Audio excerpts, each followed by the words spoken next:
दो तीन बातें हैं। मैं जिन बातों को आज सोशल मीडिया के माध्यम से लाइव आकर कहना चाहता हूं। नंबर एक बात है कि प्रदेश में ये अच्छी बात है कि बहुप्रतीक्षित जो डीजीपी, जो परमानेंट डीजीपी बनने की कवायद चल रही थी, वो अंजाम तक पहुंच गई और नए डीजीपी प्रदेश को मिल गए हैं या मिलने जा रहे हैं। एक आजकल की बात है।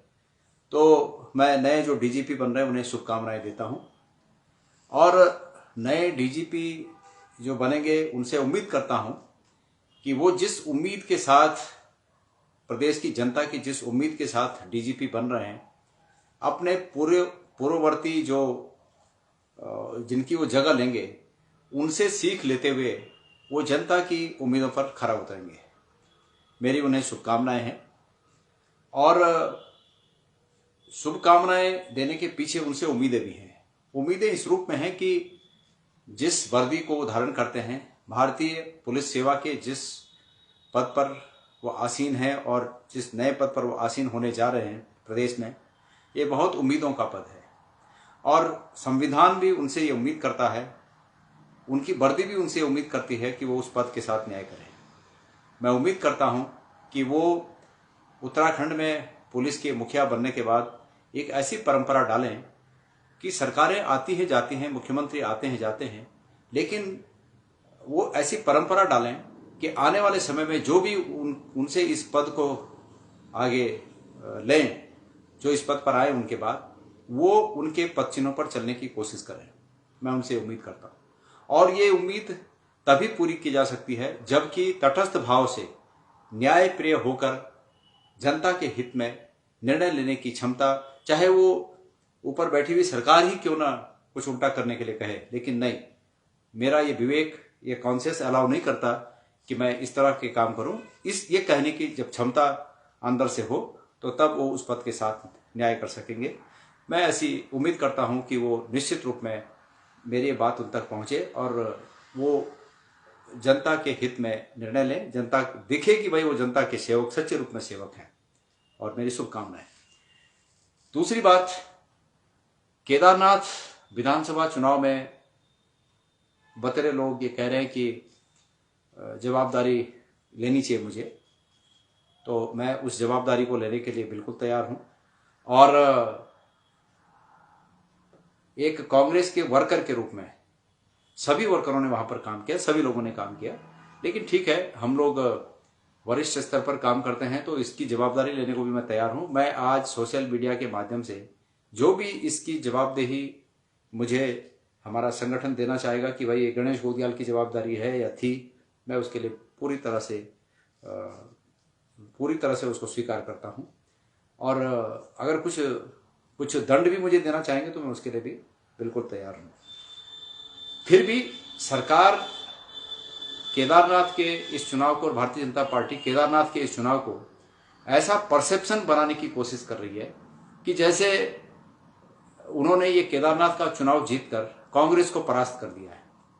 लेकिन मैं कांग्रेस के तमाम कार्यकर्ताओं से ये निवेदन करना चाहता हूं और ये उन्हें समझाना भी चाहता हूं कि केदारनाथ के कांग्रेस जनों ने मिलकर जो लड़ाई लड़ी वो बहुत बड़ी लड़ाई थी और इस लड़ाई का ये अंजाम इस रूप में हुआ कि हमें सिर्फ ये नहीं देखना है कि हम इस इलेक्शन में हार गए या पीछे रह गए। ये इलेक्शन इस ओर भी इशारा करता है कि केदारनाथ के लोगों में कांग्रेस पार्टी ने इस अलख को जगाने में हम कामयाब रहे कि करीब 30,000 वोट सरकार के खिलाफ पड़े। मैंने पहले भी कहा उस दिन जिस दिन ये रिजल्ट आया कि हम इस रूप में कामयाब रहे कि 30,000 वोट सरकार के खिलाफ पड़े, लेकिन हम इस रूप में सफल नहीं रहे कि हम तमाम ये जो सरकार के खिलाफ वोट पड़े, इन खिलाफ वोटों को एकजुट कर पाए और हमारे पक्ष में ले पाए। ये हमारी कमी रही और ये परसेप्शन अब भारतीय जनता पार्टी बनाने की कोशिश कर रही है कि वो अजय है। मैं कांग्रेस के तमाम प्रदेश के कार्यकर्ताओं को एक बात कहना चाहता हूं कि यह बात बिल्कुल नहीं है कि भारतीय जनता पार्टी अजय है। सच्चाई यह है कि भारतीय जनता पार्टी जिस रूप में केदारनाथ में अंदर से खोखली थी, उसी रूप में पूरे प्रदेश भर में भारतीय जनता पार्टी और उनकी सरकार खोखली है। समय आने पर निश्चित रूप में हम सब लोग मिलकर, कांग्रेस के सब कार्यकर्ता और हम सब लोग मिलकर इस सरकार को बिल्कुल परास्त कर सकते हैं। इसमें अपने मनोबल को बिल्कुल गिराने की आवश्यकता नहीं है। मैं आप सबसे निवेदन करना चाहता हूं, कांग्रेस का कार्यकर्ता जहां भी जिस विधानसभा क्षेत्र में है, मैं सबसे अपील करना चाहता हूं, निवेदन करना चाहता हूं कि वो अपने उच्च मनोबल के साथ पार्टी का साथ देते रहें और पार्टी का साथ देने के साथ साथ बल्कि स्थानीय मुद्दों पर भारतीय जनता पार्टी और सरकार के खिलाफ उनके जो स्थानीय स्तर पर विधायक हैं, उनके स्थानीय स्तर पर जो बड़े ऐसे नेता हैं जो सरकार में दखल रखते हैं, उन नेताओं की कारगुजारियों को जनता के बीच उजागर करें और ऊंचे मनोबल के साथ इस लोकतंत्र की लड़ाई में हिस्सा लें, शामिल हैं। भारतीय जनता पार्टी के इस परसेप्शन के जाल में कोई कार्यकर्ता न फंसे जिसमें ये स्थापित करना चाहते हैं कि वो अजय है। वो बिल्कुल अजय नहीं है। और अगर वो अजय हैं तो आप ये समझ सकते हैं कि कैसे अजय हैं वो, जब पांच मंत्रियों की ड्यूटी उन्होंने वहां लगाई थी। पूरे पुलिस विभाग के तमाम उस क्षेत्र के पुलिस के अधिकारियों से लेकर तमाम कांस्टेबलों से लेकर तमाम लोगों को किस तरह वहां उपयोग किया गया, सरकारी मशीनरी ने किस तरह वहां ये सब काम अंजाम दिए, ये सब आप लोग जानते हैं। इसलिए वो अजय बिल्कुल नहीं है। इस परसेप्शन में बिल्कुल न फंसे। दूसरा तो ये था। तीसरा एक बात कहना चाहता हूं, आजकल अडानी वाला मामला बहुत चर्चा में आ रहा है और मुझे बहुत से लोगों ने फोन करके ये कहा कि अडानी का मामला है क्या। तो चूंकि जो फोन कर देते हैं उनसे मैं कह पाता हूं, जो नहीं कहते, बहुत से लोगों की शंकाएं हैं कि अडानी का मामला है क्या। मैं कांग्रेस के तमाम कार्यकर्ताओं से ये कहना चाहता हूं कि अडानी का मामला भी आप लोगों के माध्यम से प्रदेश की जनता के बीच बेनकाब होना चाहिए। और वो मामला ये है कि अडानी ने अमेरिका की एक कंपनी से कोलैबोरेशन करके, अडानी समूह ने अमेरिका की एक कंपनी से कोलैबोरेशन करके वहां पब्लिक फंडिंग इकट्ठा की, मतलब पब्लिक का पैसा इकट्ठा किया कुछ बिजनेस करने के लिए, व्यापार करने के लिए। और उस पैसे को, जो पब्लिक का पैसा था, उस पैसे को विभिन्न जगहों पर रिश्वत देने के लिए वो पैसा, ऐसा आरोप है कि वो पैसा रिश्वत देने के लिए उपयोग किया।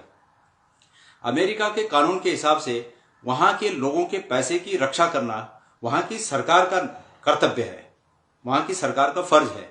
और जब वहां की सरकार को पता चला कि यहां के लोगों से इकट्ठा किया गया पैसा किसी दूसरे देश में रिश्वत देने के काम आया, तो वहां की सरकार ने इस मामले में केस दर्ज हुआ। और अमेरिका की जो जांच एजेंसियां हैं, आपको पता है कि वो यहां के जैसे नहीं है कि जहां हमारे भारत की एजेंसियां, सरकार जो आज दिल्ली में बैठी है वो सरकार के इशारे पर सिर्फ काम करती है, ऐसा नहीं है। उन्होंने तटस्थ भाव से इसकी जांच की और इन आरोपों को जब सही पाया तो फिर अडानी जी के खिलाफ जो वारंट जारी होने की बात आप लोगों ने सुनी, वो इसी का है।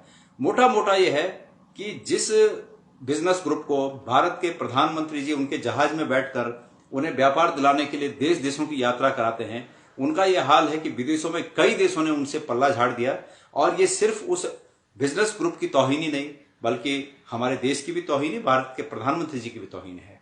इसलिए ये मामला जो है ये भारत की सरकार से भी जुड़ा हुआ मामला है। अगर हमारे प्रधानमंत्री जी के साथ विदेश की यात्राओं पर जा रहे कोई बड़े बिजनेसमैन इस प्रकार के फ्रॉड में विदेशों में वांटेड निकलते हैं, उन्हें पुलिस वांछित मानती है, ढूंढती हुई फिरती है, तो ये हम सब लोगों के लिए तौहीनी का विषय है। तो ये आम लोग इस बात को समझ सकें कि ये अडानी स्कैंडल फिलहाल ये क्या स्कैंडल था और इसके बारे में हम लोगों को जनता के सामने क्या कहना चाहिए। तो मैं आप सभी हमारे सम्मानित कार्यकर्ताओं से ये निवेदन करना चाहता हूं कि सीधी भाषा में ये है कि अमेरिका में इकट्ठा किया गया वहां की जनता के पैसे का उपयोग कहीं रिश्वत देने में उपयोग हुआ है। और इस बात से वहां की अदालत को, जब ये केस जाता है अदालत में, तो अदालत ने इन्हें वांटेड घोषित किया है और ये वांछित है वहां पे। तो ये सब बातें थी। बहरहाल अपना मनोबल बिल्कुल मजबूत रखिए और निश्चित रूप में हम इस तानाशाही सरकार को, प्रदेश की इस भ्रष्टाचारी सरकार को, सब लोग बड़ी ताकत के साथ हम सब लोग इसको चुनौती देंगे और आने वाले इलेक्शन में इस सरकार को उखाड़ेंगे, इस सरकार को परास्त करेंगे। धन्यवाद।